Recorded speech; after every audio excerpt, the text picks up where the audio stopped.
Ini soal 4, data berkelompok. Di masa pandemi, masyarakat banyak beralih menggunakan aplikasi online untuk periode belanja kebutuhannya. Berikut adalah data dalam frekuensi kumulatif. Nah, di sini kita dikasih taunya sama soalnya ini cuma frekuensi kumulatifnya. Jadi, untuk frekuensinya kita harus hitung sendiri. Nah, dari sini frekuensi kumulatif kita udah bisa lihat kalau jumlah datanya itu ada 20 kan. Nah, maka dari itu kita tinggal gampang kan dari pengeluaran ini 1 sampai 3 gitu kita udah tahu frekuensi kumulatifnya. Kita masukin dulu frekuensi kumulatifnya yang udah kita dapat dari tabel ini. Terus buat cari frekuensinya karena yang pertama frekuensi kumulatif sama frekuensi di yang kelas pertama itu pasti sama ya. Karena kan kayak dia jumlahnya baru sendiri jadi nggak ada angka-angka lain jadi harusnya jumlahnya sama. Jadi 6 sini sama-sama 6. Terus dari 13 ini berarti di kelas kedua ini mereka udah ketambahan si 6-nya ini, 6 dari kelas pertama mereka udah ketambahan satu angka yang bikin angkanya itu jadi 13. Nah, gimana cara kita tahunya? Kita tinggal kurangin aja. 13 kita kurangin sama 6. Jadi kita dapat hasilnya 7. Nah, untuk di kelas kedua itu kita dapat jumlahnya itu ada 7. Kalau misalnya kalian mau mastiin lagi, kalian tinggal jumlahin aja 6 sama 7. 6 sama 7-nya hasilnya pasti bakal jadi 13. Terus untuk di kelas ketiga, kalian juga tinggal kurangin aja. Ini 15 kurang 13, ada 2. Terus ini 18 kurang 15, ada 3 di kelas keempat. Dan di kelas akhir itu 20 dikurangin 18, ada 2. Nah, dengan kayak gitu kita udah dapat jumlah frekuensinya buat masing-masing kelas. Nah, karena ini kita diminta untuk menghitung kemencengan dan keruncingan. Maka dari itu kita perlu masukin mediannya. Kita perlu masukin mediannya dari setiap kelas. Nah, cara-cara mediannya itu kan, ini kan pengeluarannya 1 sampai 3. Berarti 1, 2, 3. Berarti mediannya itu adalah 2. Terus lanjut sampai ke bawah juga 4, 5, 6, mediannya 5, 7, 8, 9, mediannya 8, 10, 11, 12, mediannya 11, 13, 14, 15, mediannya 14. Kalau udah kayak gitu, kita tinggal kali frekuensinya sama mediannya. Kita tinggal kaliin aja yang kelas pertama kita dapat 12, kelas kedua dapat 35, dan seterusnya. Jangan lupa kita jumlah dulu. Nah, kalau udah kayak gitu, kita udah dapat jumlah nih, kita udah dapat jumlah buat data, kita udah bisa buat hitung mediannya. Nih, kenapa kita harus kayak ada masukin mediannya? Karena kita butuh mediannya dulu buat kita dapetin jumlahnya dan kita buat hitung mediannya. Nah, ini kan jumlah datanya dari frekuensi kumulatifnya ada 20. Kalau misalnya mau dipastiin lagi nih, kita zoom aja, juga 20. Berarti udah sama, 124, kita tinggal bagi 20 buat dapetin mediannya dan kita bakal dapat 6,2. Terus, buat hitung kemencengan sama keruncingan, kita juga bakal butuh standar deviasi. Nah, karena kita udah hitung mediannya, kita bisa gunain mean itu buat mengurangi dari data ini. Pokoknya rumusnya itu frekuensinya dikalikan dengan data mediannya dikurangin sama rata-ratanya. Jadi 2 dikurangin sama 6,2. Terus di kuadratis kita dapat 105,84. Jadi 6 dikali sama 2 kurang 6,2 di kuadrat. Jangan lupa ini tuh dia di kuadrat dulu baru dikali. Hasilnya 105,84. Tinggal kita jumlahin, jumlah semuanya ada 313,20.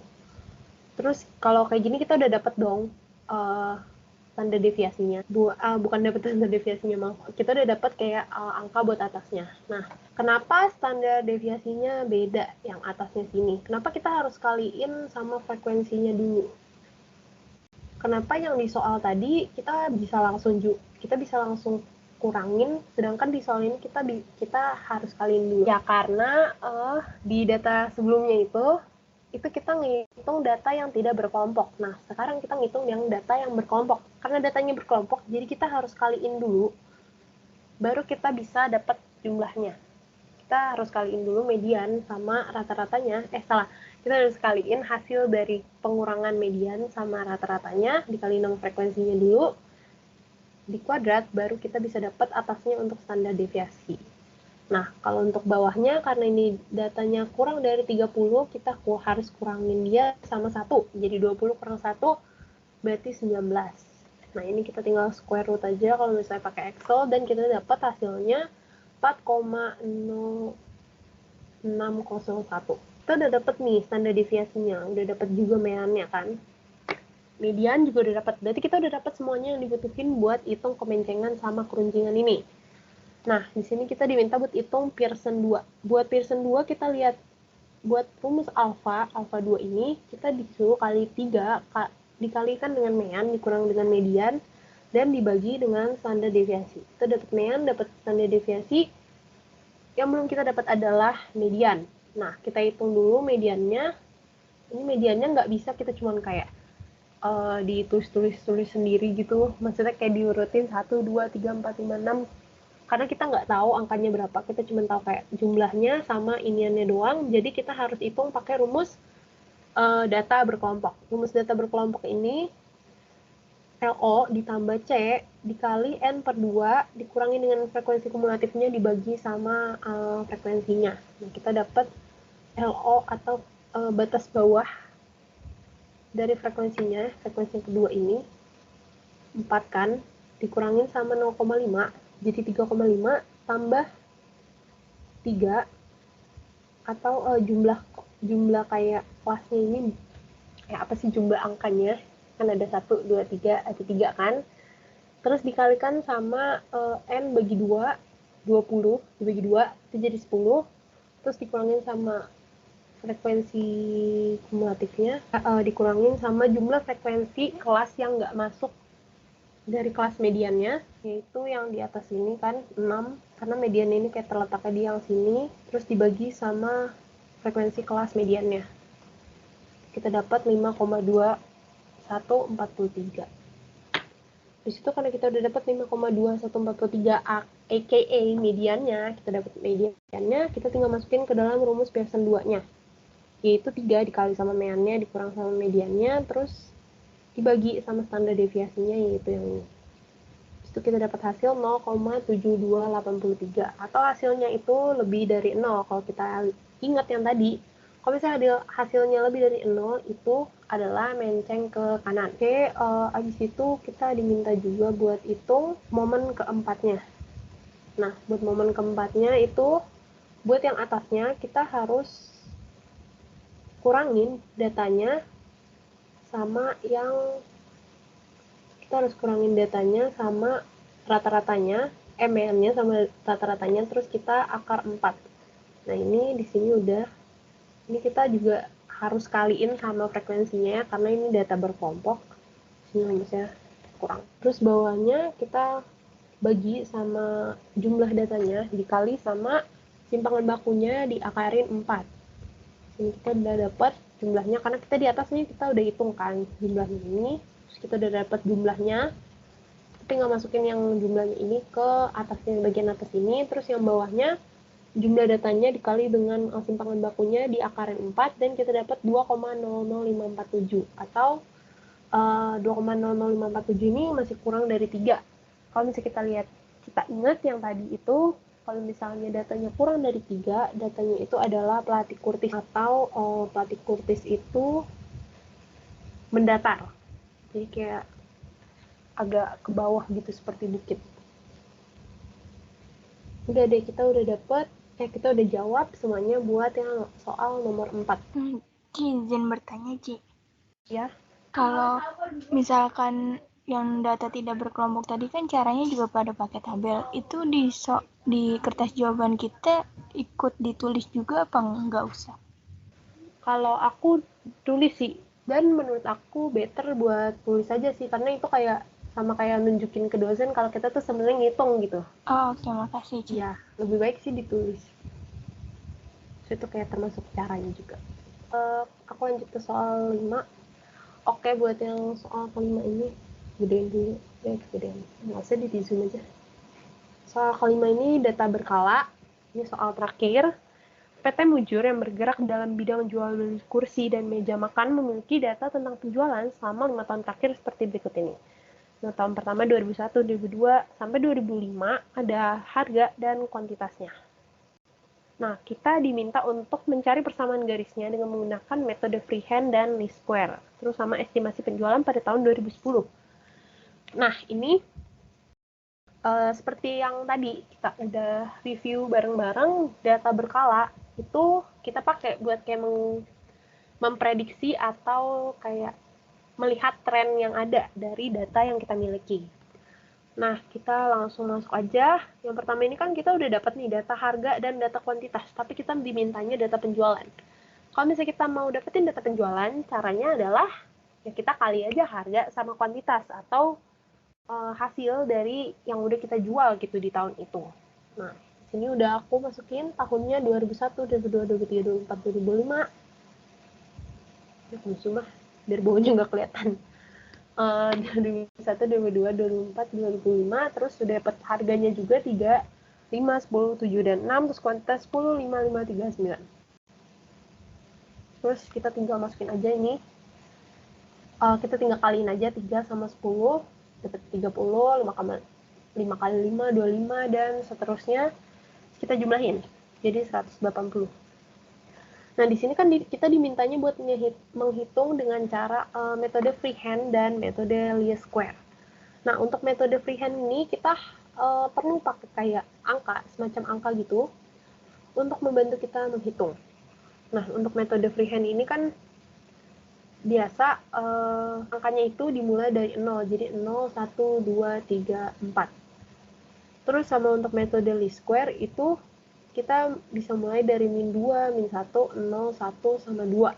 Pokoknya intinya kalau datanya ganjil, tengah-tengahnya itu kita masukin 0. Nih, di sini aku juga udah masukin notnya buat data yang least square. Kalau misalnya yang freehand kan gampang ya, kita tinggal masukin aja dari 0, 1, 2, 3, 4, ini bawahnya tuh selanjut. Kalau misalnya least square ini agak tricky. Jadi kalau misalnya datanya genap, itu kita bakal pakai nomor 1, 3, 5, 7, dan seterusnya. Dengan catatan 1, 3, 5, 7 ini misalnya kayak ini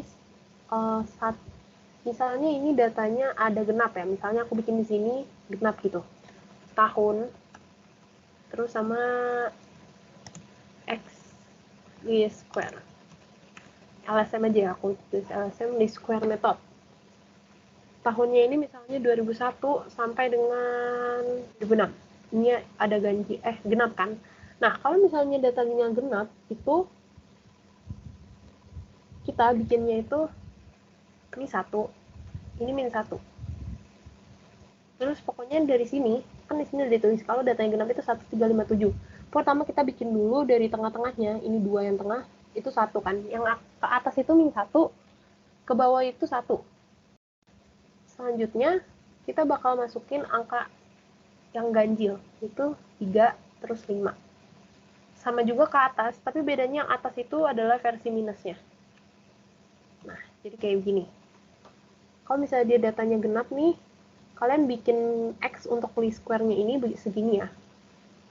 Jadi 1, 3, 5, atasnya min 1, min 3, min 5. Beda sama kalau misalnya datanya ganjil, kalian tinggal bikin aja dari 0, 1, 2, dan yang atasnya tinggal mengikuti. Tapi atasnya ini minusnya untuk data ganjil. Izin bertanya, berarti kalau yang freehand nggak ngaruh ya mau ganjil mau genap? Iya, kalau yang freehand nggak ngaruh. Dia tetap dari 0, 1, 2, lanjut aja. Oke, makasih, Ci. Iya, sama-sama. Ini yang data genap, misalnya data genap nggak bisa kan kita kayak begini. Kalau data genap kita tinggal cari aja nih yang mana nih tengahnya atau mediannya gitu kan. Pasti 2003 nih, kita atasnya ada dua baris, bawahnya juga ada 2 baris. Tinggal masukin aja ke bawah 1, 2, ke atas min 1 sama min 2, khusus yang least square. Nah, kita lanjut. Terus ini kita harus kaliin nih, kita pertama kita kerjain yang least square dulu. Untuk kita dapat yang dibutuhin di least square itu tuh kita harus kaliin x sama y-nya, yaitu penjualan sama x dari least square-nya ini, baru kita bisa dapat angka yang dibutuhin buat di least square method ini. Nah, kalau udah kita kaliin, kita jumlahin jumlah yang ada semuanya, terus kita juga kuadratin yang dari x dari least square ini. Kuadratin, min 2 dikuadratin jadi 4, min 1 dikuadratin jadi 1. Sudah, kalau kita udah dapat, kita tinggal masukin aja least square method, yang pertama itu kan syarat budgetnya itu adalah jumlah dari X ini adalah 0. Kenapa 0? Karena nih, kalau kita jumlahin ini, kita bakal dapat 0 kan. Makanya dia ada minusnya dan tengah-tengahnya ada 0. Sama juga kayak yang tadi, kalau yang ganjil, yang datanya genap itu juga kalau misalnya kita jumlahin dari atas dan bawahnya, itu juga sama-sama hasilnya 0. Jadi untuk least square method ini wajib X-nya ini kalau dijumlahin itu harus 0, oke? Nah, yang pertama itu caranya gampang. Pokoknya ini soal kelima, ini caranya tuh gampang pokoknya. Yang pertama itu kita harus cari A-nya. Nah, rumus dari A-nya itu adalah Y dibagi sama N. Dari mana kita dapat Y-nya? Y-nya itu total dari penjualannya ini, yaitu 180. 180 kita bagi sama N atau jumlah dari data yang ada. Jumlahnya itu ada 5 kan. Datanya 2001 sampai 2005, yaitu ada 5. Kita tinggal bagi dan kita dapat hasilnya 36. Dari situ kita udah dapat kalau A-nya itu adalah 36. Terus yang kedua itu kita cari B-nya. Gimana rumus B-nya? Adalah total dari jumlah X dikali sama Y dibagi sama total X kuadrat. Nah, makanya di sini aku udah hitung X dikali sama Y-nya ini udah aku jumlahin juga, dan X dari least square-nya udah aku kuadratin juga, dan dijumlah. Itu tinggal kita bagi aja. Jadi dari total yang ini, tinggal dibagi aja. Ini bagi sama ini. 44 dibagi sama 10, jadi hasilnya 4,4. Dari situ, kita udah tinggal bisa masukin ke dalam rumus totalnya, yaitu Y sama dengan A tambah B X. A-nya kan kita udah nemu, A-nya itu 36, berarti Y sama dengan 36, terus B-nya ini 4,4, berarti kita udah nemuin kalau B-nya itu, kita udah nemuin kalau, berarti nggak dipisah, kita udah nemuin kalau B-nya itu 4,4, berarti rumus keseluruhannya, atau rumus yang bakal kita pakai untuk mencari, kayak tren di tahun berapa, itu adalah 36 tambah 4,4 X. Nah, X-nya ini apa sih, Ki? Nah, X yang di sini itu nanti bakal kita kali sama yang ada di sini. Jadi makanya X ini penting banget buat kita cari ini. Karena kalau misalnya kita salah, nanti prediksinya itu bakal juga salah karena dikalinya sama salah. Oke, di sini kan kita udah dapat tren dari least square method. Terus kita diminta buat dicari persamaan garisnya menggunakan metode freehand juga. Nah, kita cari dari metode freehand. Kalau freehand ini lebih gampang ya, karena kan kayak freehand, tangan bebas gitu. Jadi lebih gampang. Pertama-tama kita cari nilai A-nya atau data pertama. Kita lihat di sini data pertama dari penjualannya itu ada 30. Tinggal kita masukin, tinggal comot aja. A sama dengan 30. Udah dapat nih kita A-nya. Terus yang kedua kita tinggal cari B. Gimana cara cari B-nya? Kita tinggal masukin pakai persamaan. Ini pasti kayak kalian udah fasih juga kan, ini kayak aljabar. Jadi Y sama dengan A tambah BX. Y-nya itu apa? Y-nya itu adalah data terakhir. Jadi kalau misalnya kalian sebuah tips nih, fruit tips anjay. Kalau misalnya kalian mau cari dengan metode freehand, kalian itu tinggal lihat data pertama dan data terakhir aja. Ini aku highlight. Kalian cuma tinggal lihat data pertama dan data terakhir. Data ini kalian anggap aja nggak ada gitu. Karena kalau misalnya pakai metode freehand ini, kalian cuman butuh yang A ini sama yang Y ini. Nah, yang Y ini kan kita dapat 54. Y-nya itu data terakhir kita dapat 54.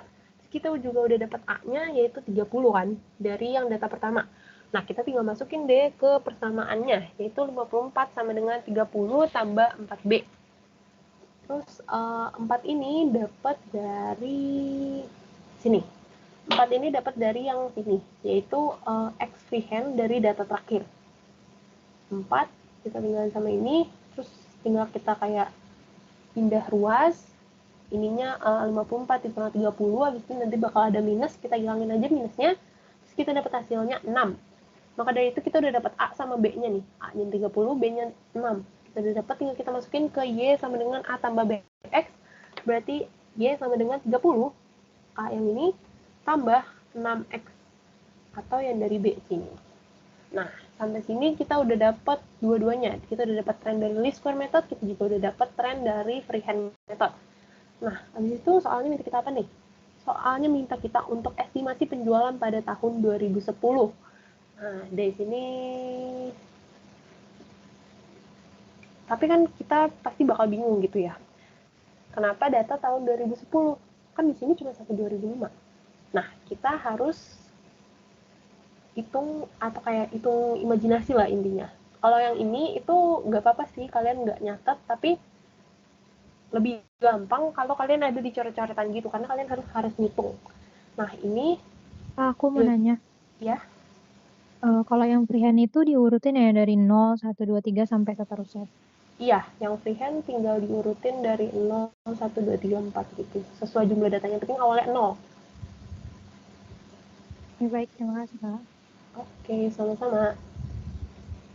Oke, buat kita disuruh carikan penjualan tahun 2010-nya. Nah, di sini aku udah masukin nih tabel least square sama freehand. Nah, buat least square ini kan dia tahunnya 2010.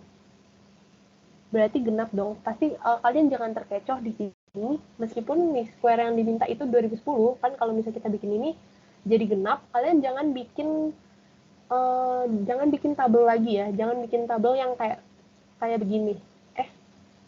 Ya pokoknya kalian maaf, kalian ini kebalik ya sih, oh my god, kalian jangan bikin tabel lagi yang angkanya kayak dimulai dari 1, 3, sama 5. Nih di sini kalau misalnya untuk least square method, kalau misalnya awal-awalnya nih meskipun kalian diminta proyeksi tahun 2010, tapi data yang diminta itu totalnya adalah genap, data tahun selanjutnya itu tidak merubah posisi di atas. Nih, di sini aku udah catat ya, kalian harus ingat-ingat data selanjutnya ini tidak merubah posisi di atas, tapi kita tinggal lanjutin aja ke bawah. Nah, sama kayak gini, di least square-nya ini kan tadi udah dari min 2, min 1, 0, 1, 2. Data aslinya kan cuma sampai sini doang. Tapi kita diminta buat bikin prediksi untuk data tahun 2010.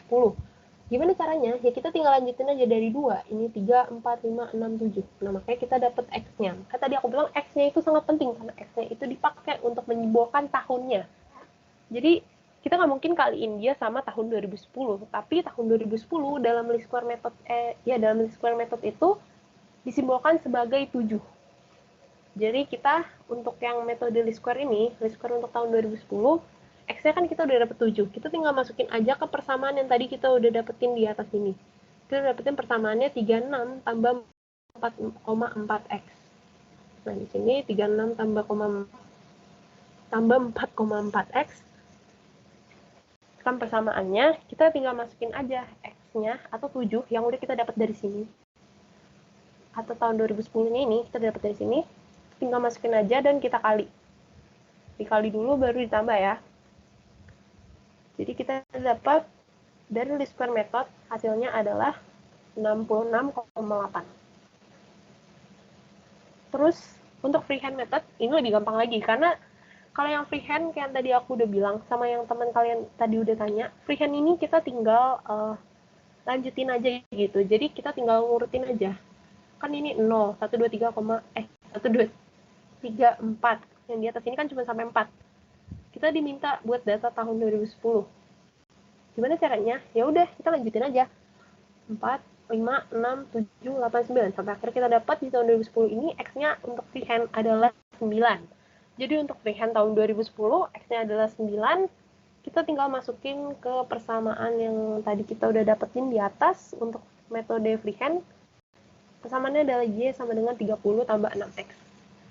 Berarti kita tinggal masukin X-nya ini, kita tinggal ganti sama 9, karena ini 9. Terus tinggal kita kali, 30 tambah 6 kali 9, dan hasilnya adalah 84. Udah deh, kita udah dapet soalnya. Udah dapet jawabannya. Gampang kan kalau yang soal ke-5 ini, itu lebih gampang. Sampai sini ada yang mau nanya? Ini kita udah selesai sih bahasnya. Nanti sheet-nya ini bakal aku upload ya. File. Nanti kalian cek aja. Sama soalnya juga nanti bakal aku upload. Ada yang mau nanya sampai sini? Ya, aku mau nanya dong. Ya. Yang di yang di contoh data genap itu yang tahun sama XLSM kan Ya. kalau genap kan yang 2003 sama 2004. Nah, itu kita mulai satunya itu dari yang kedua ya, Ci. Maksudnya dari yang 2004-nya gitu. Kalau dari yang 2003-nya boleh nggak, Ci? Nggak boleh. Jadi dia yang bagian atas ini kan kalau genap nih atasnya 3, bawahnya 3. Nah, emang bagian atasnya ini harus minus, bagian bawahnya ini harus positif. Jadi sehingga kalau misalnya kita jumlahin, jadi hasilnya jadi 0. Oh, oke, Ci. Makasih ya, Ci. Ya, jadi triknya kalian tinggal cari aja gitu yang data kan ini genap. Jadi kalian cari aja yang tengah-tengah ini ada 2. Nah, itu pasti min 1 sama 1. Kalau misalnya kalian bikin di sininya 1, bisa di sini 1, di sini min 1, di sini min 3. Itu nggak bakal sini 5 terus 7. Kalau misalnya kita jumlahin, dia nggak bakal jadi 0, malah 12, malah lebih. Intinya kayak harus balance dan jadi 0 gitu. Ada lagi yang mau nanya? Ini grupnya dihapus nggak sih nanti? Kenapa? Ini grupnya nanti dihapus nggak ya? Enggak kok, enggak. Nggak ya? Oke, terima kasih. Ci, aku mau nanya. Ya, Yang bagian least square method itu dia lengkap 2 ya? untuk data yang genap ini. Iya, data genapnya. Iya, hurufnya ganjil, angkanya angka ganjil. Oke, makasih, Ci. Oke, aku mau bilang thank you buat partisipasinya. Buat, ya benar buat partisipasinya di mentoring kali ini, di sore ini. Aku harap apa yang aku udah ajarin ini bisa membantu kalian buat nanti UTS. Semoga UTS kalian nilainya bagus-bagus. Amin. Jangan lupa belajar ya, tapi kalau misalnya nggak belajar ya terbang nanti tes kerja ini ya. Pokoknya semoga nilai kalian bagus-bagus, terus semoga ini bisa membantu juga. Oke, nanti aku bakal upload. Terus kalau misalnya kalian ada pertanyaan lagi, kalian boleh chat aku di Teams, boleh chat di Teams. Cuman kadang aku balasnya suka lama karena nggak ada notif kalau di Teams. Jadi kalau misalnya chat di Line boleh. Ya pokoknya gitu deh. Oke, makasih buat semuanya. Makasih, Ci. Makasih, Kak.